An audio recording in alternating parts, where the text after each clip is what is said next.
The top 5 website mistakes your business might be making. These mistakes are common and can often go unnoticed, but they could be hindering your website's success, so let's dive right in. Mistake number 1 is having content that is hard to scan. When a user lands on a website, they want to quickly understand what the website is about and whether it can provide them with the information or products they're looking for. If the content on the website is difficult to scan, the user may become frustrated and leave the website. So in order to avoid this mistake, it's important to format your content in a way that makes it easy to scan. So here's some things you can do. First, you can use headings and subheadings and break up your content with these. It makes it easier for the user to understand the main points of your content and to quickly find what they're looking for. It's also important to utilize bullet points. They're an effective way to highlight key points or features of your content and make it easier to read. You also should be keeping paragraphs short. Long paragraphs can be intimidating and difficult to read, so it's important to keep them short and to the point. And another way you can do this is by utilizing images. They can be a great way to break up large chunks of text and to make your content more visually appealing, but make sure your images are relevant to your content and help illustrate your points. Because when people come to a website, they're scanning over it. They're not reading every single word,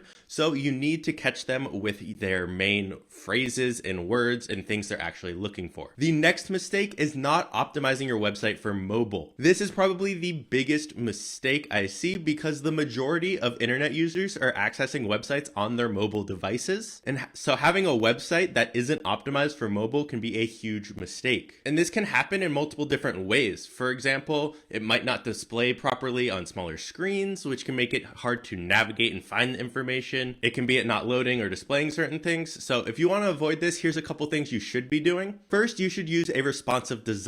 A responsive website design automatically adjusts to fit the screen size of the device that it's being viewed on. This ensures that your website will look great and be easy to use on all devices, including smartphones and tablets. Another thing you should do is simplify your design. When you're designing your mobile website, it's important to keep things simple. This means using a clean, minimalist design that is easy to navigate and doesn't overload the user with too much information. Another thing you can do to be mobile friendly is to utilize large fonts and buttons. Mobile screens are obviously smaller than desktop screens, which means that the text and the buttons may be harder to read and click on. To ensure that your website is easy to use on mobile devices, you can use large fonts and buttons that are easy to read and to tap. And you should be testing your website on different devices. It's important to test on a variety of mobile devices to ensure that it looks and functions properly on all of them. This will help you identify any issues and make any necessary adjustments you need to. The third mistake is not having a clear call to action on your website. A CTA is an essential element of any website that encourages users to take a specific action, such as making a purchase, subscribing to an email list, or filling out a form. Without a clear and obvious CTA, users may not know what the next step they should take is, and this can lead to a poor user experience and a missed opportunity for conversions. So here are a few things you should be doing for your CTAs. You need to use action-oriented language. So the language you should use in your CTA should be clearly communicated with the action you want them to take. For example, instead of using submit for a form,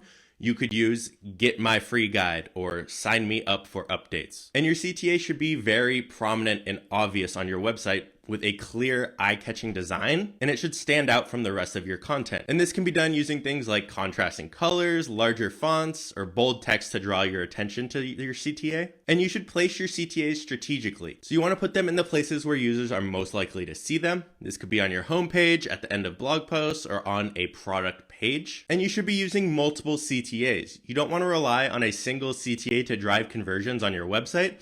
Instead, use multiple CTAs throughout your website to encourage users to take action at different stages of the customer journey, but don't ask them to do multiple things at once. Don't give them 8 different options. So I wouldn't ask them to sign up for my newsletter, buy this product, and fill out this form to contact me at the same time. But throughout different web pages and parts of their journey, I may include all of those. The fourth biggest mistake is having a slow website. A slow loading website can be frustrating for users, leading to a poor user experience and a high bounce rate. Users expect websites to load quickly, and if they have to wait too long and they become frustrated, they will leave. To avoid this mistake, it's important to ensure that your website loads quickly. So here are a few tips you can use to improve your website's loading time. First is to optimize your images. Large images can slow down your website's loading speed, so it's important to optimize them for the web. This can be done by compressing images or using a content delivery network to serve images from a server closer to the user. Next is to minimize HTTP requests. So each element on your website, such as images, scripts, style sheets, require an HTTP request to load, and the more HTTP requests you have, the slower your website will load. So minimizing those requests or combining single elements into a single file will help that. Another way you can do this is using a caching plugin. So these can help speed up your website by storing frequently accessed data, such as the images and scripts, in the user's browser cache. This can reduce the amount of data that needs to be downloaded, resulting in faster loading speeds. And another thing that plays a big factor is choosing a reliable hosting provider. If you choose any of the big ones, they're usually good, but choosing a hosting provider that has a good reputation and uptime and speed. Because if your website doesn't load in the first 2 or 3 seconds, the majority of users will leave. And the fifth and final biggest mistake is it takes too many clicks to navigate throughout your website. A website that is difficult to navigate can be frustrating for users, leading to a poor user experience and a high bounce rate. Users expect to be able to find the information they're looking for quickly and easily, and if they have to click through multiple pages to find what they need, they may become frustrated and leave the website. So a good way to think about it is to make the least amount of clicks to perform a certain step. So if I want someone to go download an ebook, let's say, I want to make sure that it's the least amount of clicks possible. So maybe they have to click one button to get to the page, and a pop-up shows up, they put their email in, and they click that. I don't want to make them click that pop-up to another website where they have to put in this information, then click a button, and then submit the rest of their information. So a few ways you can avoid this is by using a clear and concise menu. Your menu should be easy to read and use, with clear labels that accurately describe the content on each page. And make sure your menu is prominently displayed on your website and it's easy to access from every page and on mobile. Another important thing is to keep your website structure simple. You should have a clear and simple structure with each page organized under a relevant category or section, and utilize submenus or drop-downs to help users navigate to specific pages within each section. Another thing you can do is use internal links. This can help users navigate to related content on your website, making it easier for them to find the information they need. You can also use descriptive anchor text for your links so users know what to expect when they click on them.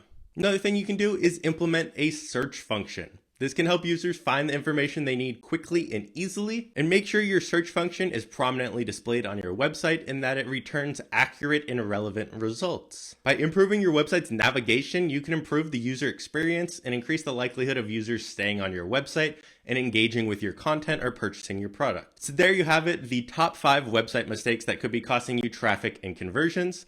By avoiding these mistakes and optimizing your website for users' experience, you can improve your website success.